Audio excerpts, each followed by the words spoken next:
Salut à toutes et à tous, bienvenue sur Misscom, j'espère que vous allez bien. Cette semaine, on change de rythme, puisque même si vous êtes en replay, comme vous pouvez le voir, je gère le bandeau plus clair. Ce sont les études de cas qui viennent pendant les périodes de vacances scolaires où mes enfants ont un rythme un peu décalé, ce qui permet de débrayer, de changer un peu de rythme, de changer un peu d'idée, de changer de chronique, de changer de façon de gérer ces vidéos. Donc ça dynamise et puis ça vous parle un peu plus puisque on rentre davantage dans le vif du sujet étant donné que je le fais sur des études de cas.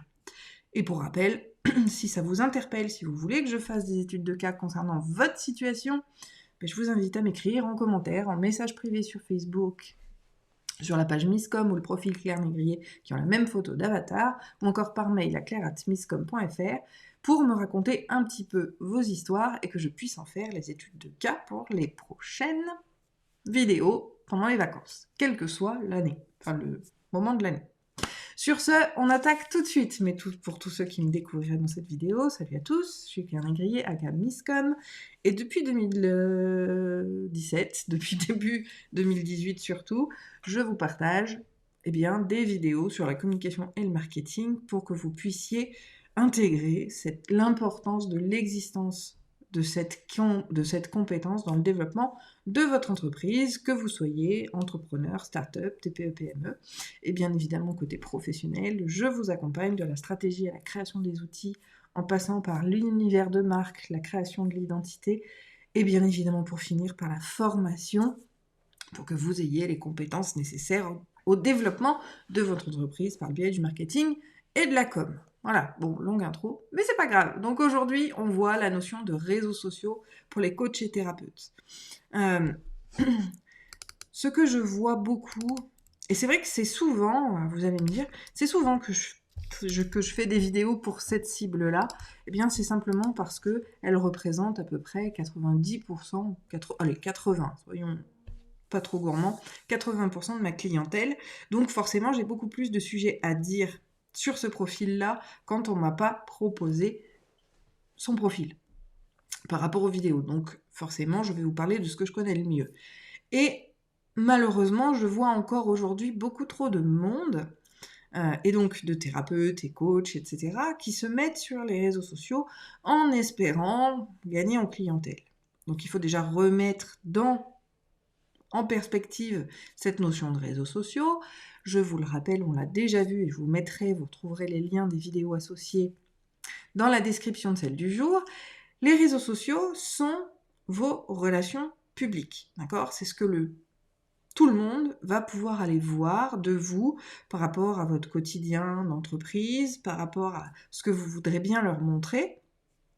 Et donc, c'est pour créer de la connexion et de l'échange avec les gens, d'accord ? C'est pas de l'aspect publicitaire et c'est pas non plus de l'aspect institutionnel comme un site web. Par contre, les réseaux sociaux sont quelque chose qui rentre dans l'intimité des gens et dans le quotidien de tout le monde. Et donc, dans son quotidien, sur l'aspect, alors en anglais on dit entertainment, mais c'est plutôt du divertissement, d'accord ? Le divertissement, c'est le but des réseaux sociaux. Bon, au-delà du premier objectif qui est le contact avec les proches, d'accord ? Les réseaux sociaux sont là pour principalement du divertissement. Et donc forcément, dans un espace où on a juste envie de s'amuser ou de trouver effectivement des communautés sur les sujets qui nous rapprochent, il est quand même rare de de chercher plutôt, les compétences de quelqu'un vis-à-vis de problèmes que l'on aurait. Et c'est cette notion de problème. Alors, vous pouvez l'appeler comme vous voulez, problématique, blocage, voilà. Mais tous ces mots sont en fait un point négatif sur une personne. Même si dans l'absolu c'est juste son point de vue, il n'empêche que, en tant qu'être humain, on n'a pas envie, sur les réseaux sociaux en tant qu'utilisateur, d'accord, de se retrouver avec son gros problème personnel face à soi, dans un lieu privé. Pour ça, on va aller voir justement des professionnels, et bien souvent la référence, c'est le médecin traitant, ou en tout cas c'est des équipes médicales, paramédicales, qui vont être recommandées ou pas, ou alors, bien évidemment, c'est Google. Donc, rien que par ces mots-là, vous pouvez comprendre que les réseaux sociaux, pardon, que les réseaux sociaux, en termes de vitrine, et j'insiste sur ce terme-là, vont être extrêmement difficiles pour une communauté à se créer et à vous suivre. Parce que simplement, vous n'êtes pas à la bonne place. Et ça va aller sur les réseaux sociaux communautaires. Je ne parle pas des réseaux à but de recherche, d'accord, ou de distribution de contenu, comme le souhaite TikTok, comme les Pinterest, comme les, bien évidemment, YouTube ou encore Google. Ça, ce sont des réseaux de distribution de contenu où effectivement votre expertise et les gens peuvent rechercher des solutions à leurs problématiques. Mais là, on est en termes de contenu, on n'est pas en termes communautaires. Et c'est là toute la différence. Les réseaux sociaux, en termes de vitrine, ne seront pas utiles. Il est bon quand même de donner une véritable réponse. Non, les pages professionnelles pour les coachs, pour les psys, pour les thérapeutes, pour l'accompagnement humain de manière générale, est extrêmement compliqué en termes de vitrine si on souhaite passer par là pour développer son entreprise. Oui, vous devez y être pour avoir une présence. Mais non, vous n'avez pas forcément à l'animer plus que ça, étant donné que les gens ne chercheront jamais la solution thérapeutique au sein même de ces réseaux sociaux qui sont là pour être social, pour être jovial, pour être dans le contact, pour être dans le fun, pour être dans la famille. On n'est pas sur les codes d'une recherche de problèmes thérapeutiques. Je mets thérapeutique, vous y mettez ce que vous voulez, si vous vous sentez concerné. Donc le mot est dit. Par contre, bien évidemment, il y a une deuxième façon vis-à-vis des réseaux sociaux, d'accord ? Et tout dépendra de votre objectif. L'objectif de visibilité et de prise de contact via les médias institutionnels, donc page, profil, risque fort de ne pas fonctionner et vous allez vous épuiser dans ces conditions-là à essayer de publier pour attirer du monde qui en fait ne souhaite pas vous voir à cet endroit-là puisque il n'a pas envie de voir dans le feed, dans son quotidien, des choses qui vont effectivement lui rappeler la problématique qu'il vit. Par contre, quand on entre dans des groupes, et attention, là encore, je mets une petite précision, c'est que quand on crée son groupe, bien souvent, les gens qui en font partie font beaucoup plus de business que nous-mêmes, parce qu'on vient en tête d'affiche, donc on vient en tant que prescripteur. Résultat des courses, quand on a son propre groupe, c'est beaucoup plus complexe d'en obtenir des résultats et un développement de l'entreprise par ce biais-là. Le principe d'une création de groupe, c'est d'être social, c'est de connecter avec les gens, mais c'est certainement pas de faire des clients. Malgré tout, quand on est membre de groupes qui ne nous appartiennent pas, puisque là, on est au même niveau finalement que les autres. Si vous voulez, quand on crée un groupe, on se positionne au-dessus. Donc les gens, quand ils viennent dans le groupe, quelque part, même si ça peut être inconscient, ils vont se dire on va nous vendre des produits et des services. Donc à partir de là, on va avoir du contenu, etc., dans le but d'attirer des potentiels clients. Mais souvent, c'est le biais de confirmation qui se pose. Donc je vous le rappelle, c'est un biais cognitif, c'est un raccourci du cerveau qui dit ok, donc cette personne-là que j'aime bien, effectivement, elle va valider ça, et puis on va aller acheter le service ou le produit chez quelqu'un d'autre. Ça s'appelle le biais de confirmation, et c'est comme ça. Maintenant, ce qu'il faut comprendre de tout ça, c'est que vous aurez beaucoup plus de poids en tant qu'intervenant sur des groupes qui ne vous appartiennent pas. Ça peut paraître bizarre, pourtant justement, c'est ce que je disais, vous allez vous retrouver au même niveau que les membres du groupe, et dès lors que, ce sont des groupes connexes, vous n'allez pas rentrer en concurrence directe, donc si vous êtes coach, vous n'allez pas vous mettre dans un groupe de coach, dans un groupe de quelqu'un qui est coach et qui traite la même problématique que vous. Par contre, des groupes où c'est des coachs qui traitent de manière complémentaire sur d'autres pratiques, pour d'autres problématiques que vous venez en complémentarité, et c'est un principe de co-branding qui va pouvoir effectivement marcher. Et le fait que vous soyez au même niveau, c'est-à-dire de membres que ceux qui font partie de ce groupe-là, vous serez considéré comme effectivement quelqu'un qui peut avoir la possibilité de résoudre les problématiques, mais sans un aspect commercial que pourrait susciter, en termes de ressenti, quelqu'un dont le groupe est son appartenance. Donc là encore, sur l'aspect réseaux sociaux, on peut avoir un impact, mais plus facilement en tant que membre qu'en tant que créateur, à proprement parler. Et là encore, on n'est pas là pour positionner ses produits et ses services, on est là pour être dans l'échange. Et au final, ce qu'il y a de génial avec les réseaux sociaux, c'est le côté social, de remettre l'humain au cœur de vos prérogatives, au cœur de votre communication, pour venir, pourquoi pas donner quelques réflexions, quelques idées, quelques bribes, débuts de solutions aux gens qui vont les amener à vous considérer comme un professionnel potentiel pour les aider et les amener progressivement. C'est le principe du parcours de confiance dont je parle très très souvent, qui va peut-être les amener progressivement à effectivement rentrer dans votre univers ou prendre tout simplement des consultations.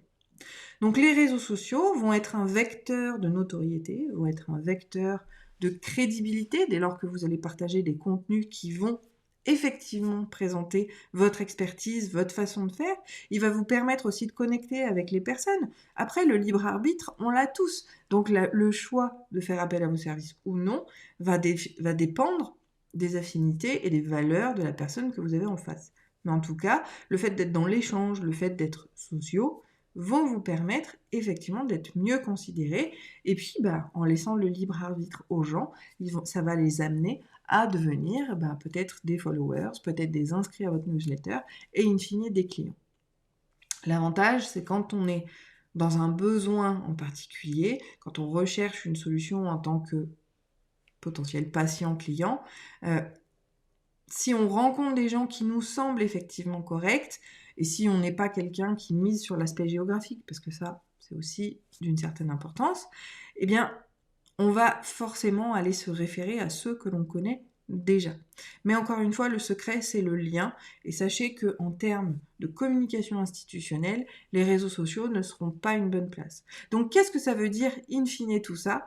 Ça veut dire qu'il faut, si on choisit d'être sur les réseaux sociaux en tant que professionnel, donc coach ou thérapeute accompagnant de l'humain, il faut le voir de manière spécifique par rapport à un lien social qu'on va créer, le but de développer sa notoriété et d'obtenir la crédibilité de son expertise, et surtout, il faut comprendre que ça demande du temps. C'est essentiel. Vous n'obtiendrez jamais de résultats en un claquement de doigts. Ce n'est pas vrai. Déjà que c'est pas vrai pour n'importe quelle profession, ça l'est encore moins dès lors que l'on va chercher sur les réseaux sociaux à toucher une cible qui pourrait avoir un problème, parce que ce n'est pas le lieu pour qu'elle soit consciente de son problème et qu'elle accepte de le traiter. Elle va chercher quelqu'un sur Google. Mais en plus de ça, l'avantage, c'est que via les réseaux sociaux, ça va vous permettre de remonter dans les moteurs de recherche. Et grâce à toute cette technologie qui est quasi plus intelligente que nous, dès lors que vous avez des contacts avec les gens, et encore une fois, s'ils ne cherchent pas quelque chose de géographiquement proche d'eux, vous ressortirez davantage également dans les moteurs de recherche vis-à-vis des profils de ceux avec lesquels vous avez connecté sur les réseaux sociaux.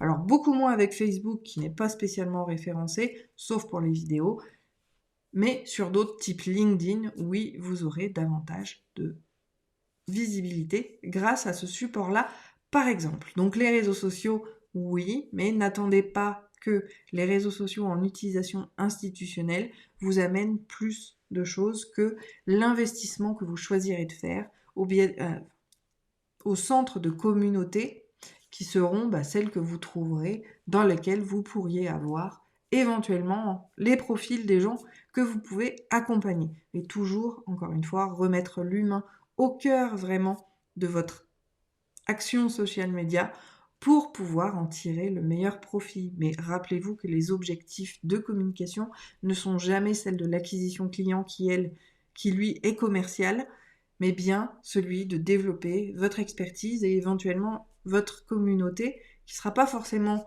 une communauté sur les réseaux sociaux, mais pourquoi pas par email par exemple.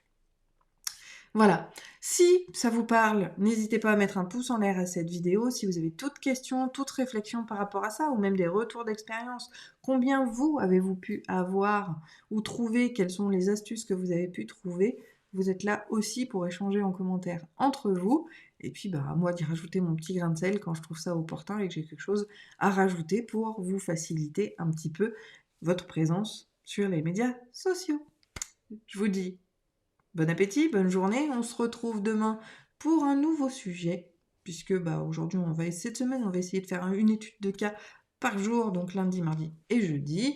Pour tous ceux qui sont sur YouTube à un autre moment et pas les jours même, vous retrouvez les liens dans la description de cette vidéo ou encore sur les petites vignettes qui vont s'afficher dès maintenant sur le côté. Je vous souhaite une très bonne journée, un très bon appétit et on se retrouve demain pour un nouveau sujet.